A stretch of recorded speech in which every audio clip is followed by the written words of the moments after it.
Yo, this episode is dedicated to our homie Brad. Wherever you're at, bro, may you be skanking and drinking some beers for us.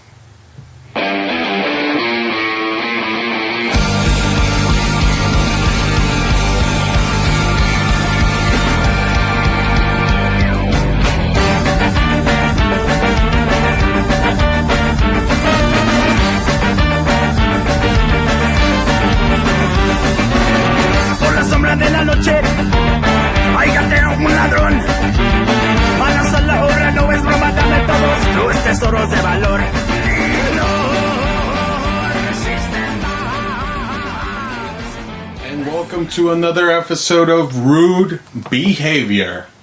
I'm your host, Diego Luna.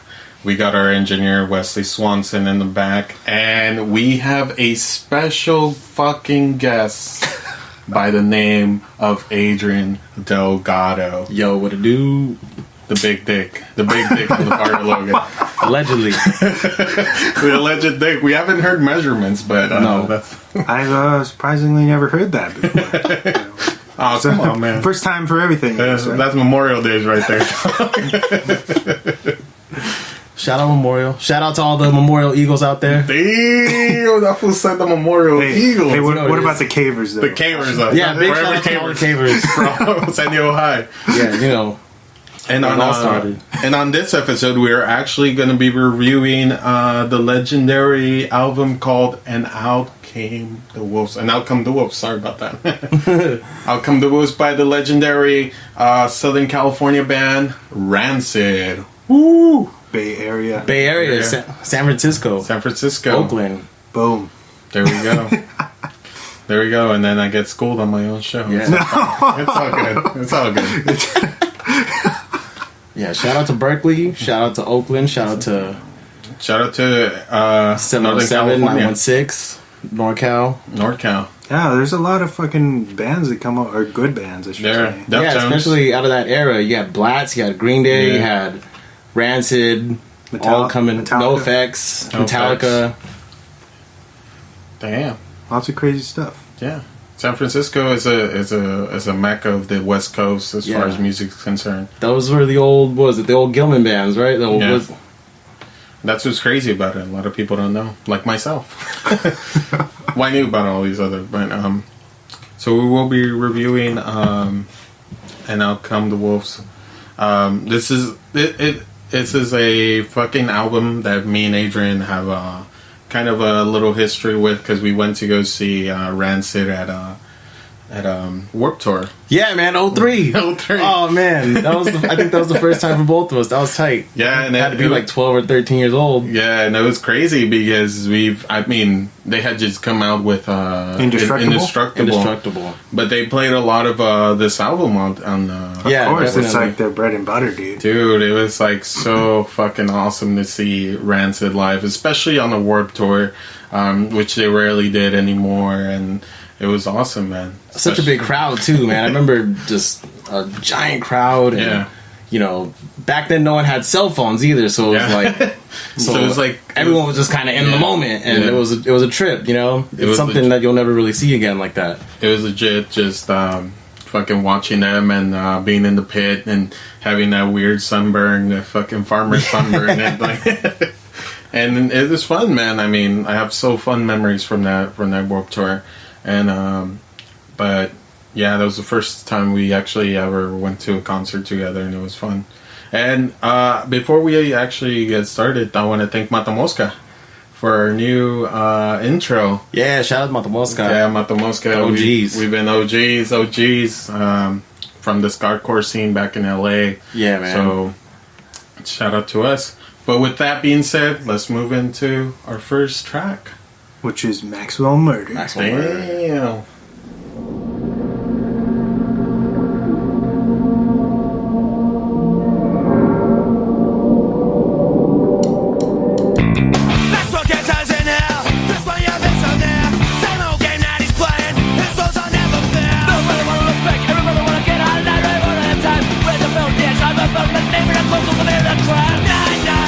If you really want the truth now, 999. If you can say it through, he is Jack the Ripper.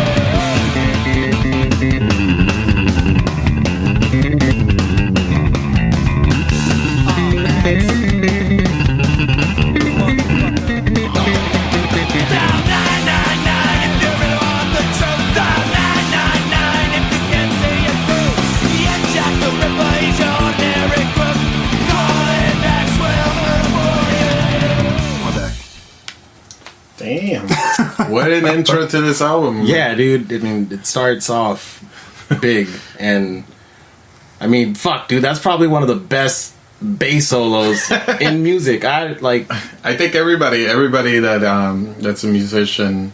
If you've ever seen him play it live, he does it for like fucking 3 minutes. It's like a joke. He's just fucking jerking off on that fretboard, dude. Matt Freeman. Shout out to Matt Freeman, dude. One of the best. Yo, he's definitely one of those basses that's just legendary and shit. And it's very. Sometimes a lot of people don't credit him for how badass of a bassist he is. No, yeah, those bass lines set up like a good majority of these songs. Yeah. Like, even when you go back to like Op Ivy and stuff like that, like those bass lines are just distinct. Yeah, a lot of people don't know about that. You know, a lot of people don't know that he was in Operation Ivy and stuff. And Tim Armstrong as well. Tim Armstrong too. Shout out to Tim Armstrong. Always keeping the ska scene alive. But yeah, I mean, it's a cool song. I mean, Lars is singing on it, you know what I mean? Yeah. Which is a little bit different because like all the hits are Tim singing. Yeah. And the first one is just kind of Lars kicking you in the fucking teeth, you know, with just, a minute and a half, just circle pit, fuck you up track, you know what I mean? It's tight. It's definitely one of those kick you in the balls tracks and shit, like to get you off, which is not a lot of people don't know that Rancid albums don't start off like that usually. Well, I think before this one there was Radio, right? Yeah, Let's Go starts with the Radio. Yeah, but this one is actually one of my favorites. But Maxwell, what do you have your opinion on that, Wesley? Yeah, I think this was a perfect way to start the record. It's fucking legendary, of course, because of the bass line.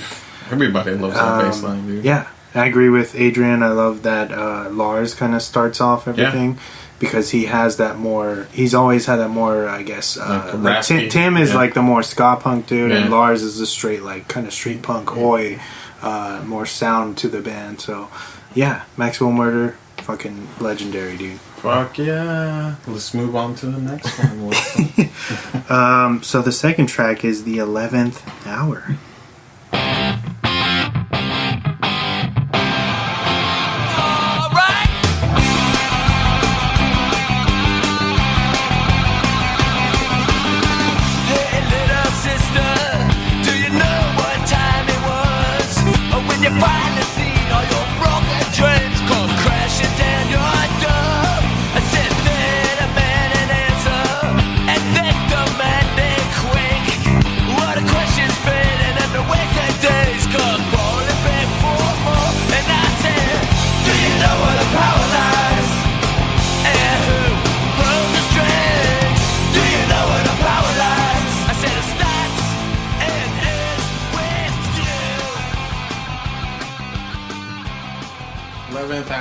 The 11th Hour is dope.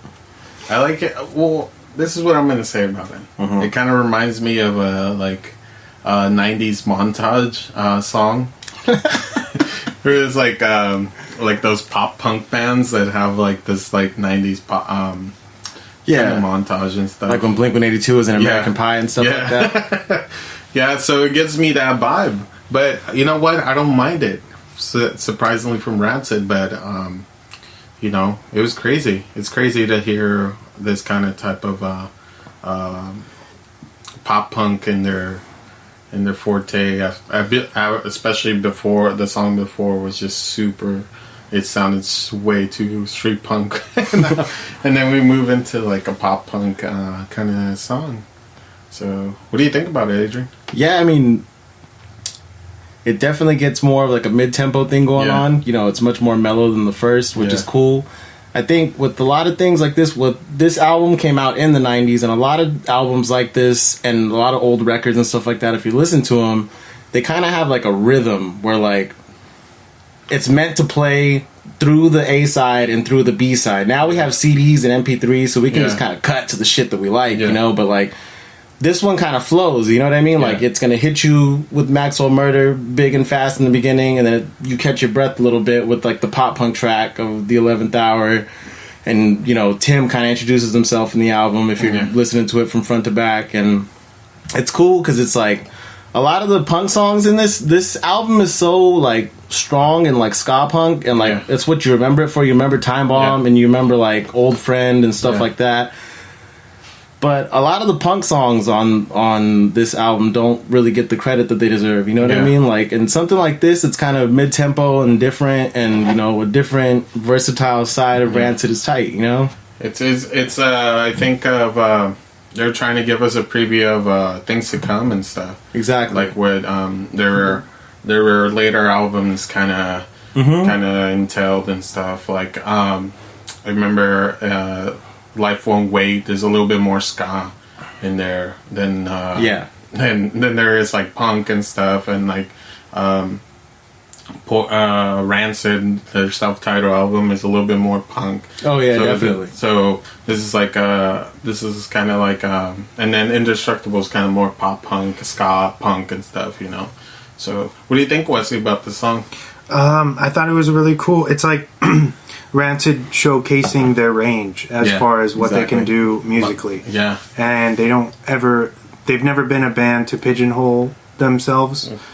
You know, with the set genre, they're always bouncing around, experimenting with different stuff, and I think that's why they are one of the mainstays. Like, they're one of the only punk bands that I can say right now that are still doing the same like stuff that they were doing back in the 90s. You know what I mean? Yeah. Green Day, all these bands, they kind of morphed into like they do what they think is going to sell records. But Rancid and change their image too. When Rancid is just fucking. If you look at them now, they're still street punk fucking.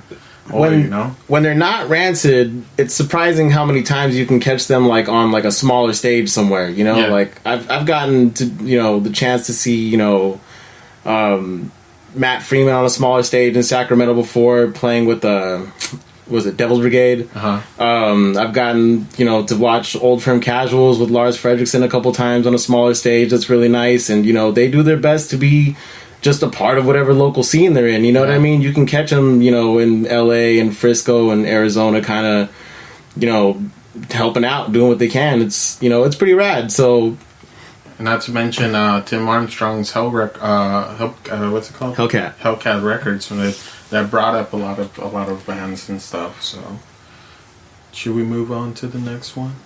Took the 60 bus out of downtown Campbell, Benzonado. He was on there, he was waiting for me. While the punk rockers and the moon stompers who rode on the corners where they're sparing for change. I started thinking, I started drinking. I don't really remember too much of that day. Something struck me funny when we ran out of money. Where do you go now when you're only 15? With the music execution and the talk of revolution, fitting me. When it goes, give on the boot, the roots are radicals. Give on the boot, I'm a radical. Give on the boot, the roots are ringing on my stereo. The radio was playing Desmond Deco was singing on the 43 bus as we climb up the hill. Nothing ain't coming from the reggae drumming, and we all come from one little acid. So the Roots of Radicals is the next track up. Give him the boot. Sorry, I'm cracking open a beer. Yeah, shout out to the beer. Shout out to fucking Stone Cold Steve Austin, who got me into beer drinking. Oh, shit. Give me another beer. Hell yeah. Can I get a hell yeah? What? Roots Radical. Yo, Stone Cold for real got us all into alcoholics, bro. Like on a total side note. Shout out to him. Shout out to Stone Cold. Stone Cold was a low pro hero. Who's your favorite wrestler? In the 90s or in general? In general. I would have to say, by popularity, Stone Cold. By peer matches, I would have to say Rey Mysterio. That's what I'm saying, because Stone Cold is tight, but